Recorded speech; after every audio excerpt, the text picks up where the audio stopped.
میرے بھائی اور دوستو، یہ ازواج مطہرات امہات المومنین کے بارے میں، ان کی مرتبہ اور مقام کے بارے میں بیان شروع تھا۔ آج کے ویڈیو میں آپ کو اس کی فضیلت اور مقام کے بارے میں قرآن کی روشنی میں آپ کو بتاؤں گا کہ امہات المومنین کا مقام کیا ہے، اس کا درجہ کیا ہے۔ وہ عام عورتوں جیسے نہیں ہے، وہ پیغمبر کی نسبت سے ان کو تولا جائے گا۔ وہ پیغمبر کے حرم میں ہے، وہ پیغمبر کی ناموس ہے، پیغمبر کی عزت ہے، اس کو پیغمبر کی عزت کی نسبت سے تولا جائے گا، پیغمبر کی ناموس کی نسبت سے تولا جائے گا۔ وہ عام عورتوں جیسے نہیں ہے۔ کہتے ہیں اللہ جل جلالہ کا ارشاد ہے، یا نساء النبی لستن کاحد من النساء، لستن کاحد من النساء۔ فرمائے اے نبی کی بیویوں، تمہارا مرتبہ مقام تمام عورتوں سے بلند تر ہے۔ تمہارا مرتبہ اور مقام تمام عورتوں، دنیا کی تمام عورتوں سے تمہارا درجہ اور مقام بلند ہے۔ اور اس میں غور کرنا ہے کہ یہ، چونکہ یہ بھی عورتیں ہیں، اس کا مقام کیوں اتنا بلند ہو گیا؟ کس وجہ سے؟ چونکہ پیغمبر کے ساتھ نسبت ہے۔ نسبت سے انسان کہاں سے کہاں تک پہنچ جاتا ہے۔ نسبت سے انسان کہاں سے کہاں تک پہنچ جاتا ہے۔ تو معلوم ہوا کہ سرکار دو عالم صلی اللہ علیہ وسلم کی ازواج مطہرات کا مرتبہ اور مقام تمام امت کی عورتوں سے بلند تر ہے، بلند تر ہے۔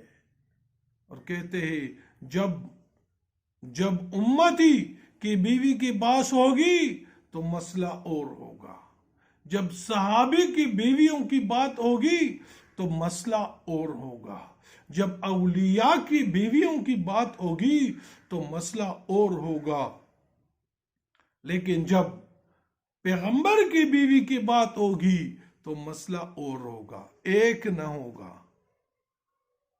نبی کی بیویوں کو نبوت کی نسبت کے ترازو میں تولا جائے گا، نبی کی بیویوں کو نبوت کی نسبت کی ترازو میں تولا جائے گا۔ جس قدر نبوت بلند، جس قدر نبوت بلند، جس قدر نسبت بلند، اس قدر ترازو بلند۔ عائشہ اور حضرت حفصہ کے مقام کو جاننے کے لیے ترازو، یہ ترازو نہیں ہوگا، ترازو اور نسبت مصطفیٰ کا ہوگا۔ جب اب ترازو اور نسبت مصطفیٰ لگائے گا تو عائشہ رضی اللہ عنہا اور حضرت حفصہ کا مقام بہت بلند ہوگا۔ تولنے کے لیے کون ہوگا؟ تولنے کے لیے آپ اور میں نہیں ہوں گے۔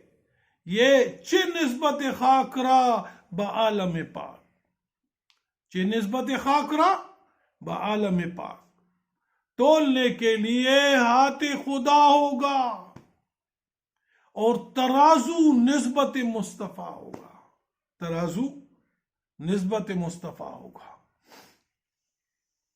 تو اللہ جل جلالہ ارشاد فرماتا ہے، یا نساء النبی لستن کاحد من النساء، اے نبی کی بیویوں، تمہارے ہم پلہ کوئی عورت نہیں ہے، تمہارے ہم پلہ کوئی عورت نہیں ہے۔ یہ فیصلہ کس نے کیا؟ یہ اللہ کا فیصلہ ہے۔ اللہ نے فیصلہ کیا کہ کوئی عورت تمہارے مقابلے کے نہیں ہے، تمہارے مقام مرتبہ پوری دنیا کی عورتوں سے بلند بالا ہے۔ اب کیا ہے؟ اب ملا شور کرے تو اس کی مرضی، علامہ شور کرے تو اس کی مرضی، ذاکر شور کرے تو اس کی مرضی، وائز شور کرے تو اس کی مرضی۔ قرآن نے فیصلہ دے دیا۔ اب اگر لوگ شور کریں گے کہ ایسا نہیں ہے ایسا نہیں ہے، تو یہ غلط لوگ ہیں، یہ جھوٹ لوگ ہیں، یہ فراڈی لوگ ہیں۔ قرآن نے فیصلہ دے دیا اور رحمان نے فیصلہ دے دیا، لستن کاحد من النساء، نبی کی بیویوں تمہارا ہمسر کوئی عورت نہیں ہے۔ جاؤ نہیں برداشت ہوتا تو ہاتھ کاٹو، منہ پر سیاہی ملو، بدن پر خاک ڈالو، اپنے آپ کو مار ڈالو، جب تجھ سے امہات المومنین کا مقام برداشت نہیں ہوتا تو کرو۔ ان کا مقام تیرے کہنے سے ان کا مقام ختم نہیں ہوتا، ان کا رتبہ بلند ہوگا۔ مجھے کیا، میں تو ماؤں کے قدموں سے وابستہ رہوں گا، میں تو امہات المومنین کے قدموں کے ساتھ وابستہ رہوں گا، اور ان کے غبار اور ان کے قدموں کی غبار کو اپنے آنکھوں کا سرما بناؤں گا۔ تمہیں اور سیاہی مبارک، مجھے امہات المومنین کے قدموں کا غبار والے سیاہی مبارک ہو۔ میرے بھائی اور دوست، امہات المومنین کی قدر کرو، ان کے خلاف منہ مت کھولو، ورنہ تباہی تباہی اور تباہی ہے۔